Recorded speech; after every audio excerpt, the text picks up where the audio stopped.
मीका 6 बाब की 8वीं आयत में एक बहुत बड़ा सवाल पूछा गया है। बाइबल कहती है, ऐ इंसान, उसने तुझ पर नेकी जाहिर कर दी है। खुदावंद तुझसे इसके सिवा क्या चाहता है कि तू इंसाफ करे और रहमदिली को अजीज रखे और अपने खुदा के हुजूर फिरौतनी से चले। और शायद सबसे बड़ा काम जो आप कभी करेंगे वो ये है कि खुदा के हुजूर हलीमी से चलें। एक शख्स बहुत ही अजीम मर्द खुदा बना क्योंकि उसने ऐसा करना सीखा। गिनती 12वें बाब की 3री आयत में बाइबल मुकद्दस फरमाती है कि मूसा इस रुए जमीन पर सबसे ज्यादा फिरौतन शख्स था।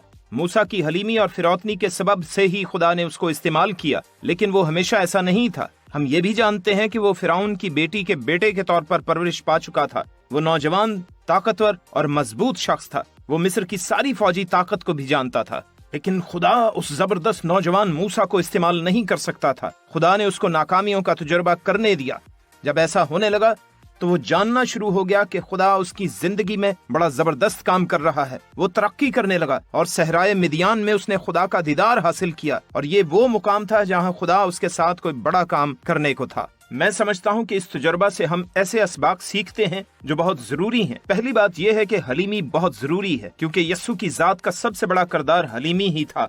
बाइबल फरमाती है कि अगरचे वो खुदा की सूरत पर था तो भी उसने उसे कब्जा में रखने की चीज ना समझा, बल्कि इंसानी जामा पहना और खादिम की सूरत इख्तियार की, और यहाँ तक फरमाबरदार रहा कि सलीबी मौत गवारा की। लिहाजा हम देखते हैं कि अगर हम यस्सु की मानद बनना चाहते हैं तो फिर फिरौतनी का सबक सीखना जरूरी है। दूसरी बात यह है कि मसीही जिंदगी में तरक्की भी हलीमी के सबब से होती है। बाइबल फरमाती है कि खुदा मगरूरों का मुकाबला करता है मगर फिरौतनों को तौफीक बख्शता है। अब एक तीसरी बात है जो आपको सीखने की जरूरत है, और वो ये है कि फिरौतनी कोई ऐसा स्टिकर नहीं जो आप अपनी शर्ट पर लगाए फिरें। ऐसा नहीं हो सकता। हलीमी उसी वक्त आती है जब हम खुदा को उसकी पाकीज़गी में देखते हैं, और जब हम खुदा को उसकी पाकीज़गी में देखते हैं तो आप कह उठते हैं, ऐ खुदा, मैं यस्सु की मानद नहीं हूँ, ऐ खुदावंद मुझे और ज्यादा अपनी मानद बना। और आप खुदा से कहते हैं कि मेरी जिंदगी में ये अजीम काम कर, हमें बस क्या करना है। ऐसे खवातीन और हजरात की जरूरत है जो खुदा के बने और दयानतदारी से काम करें और रहमदिली को अजीज रखें।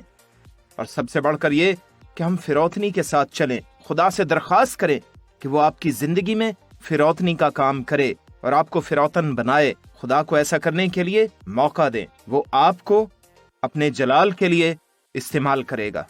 उसके हुजूर फिरौतनी से चलें।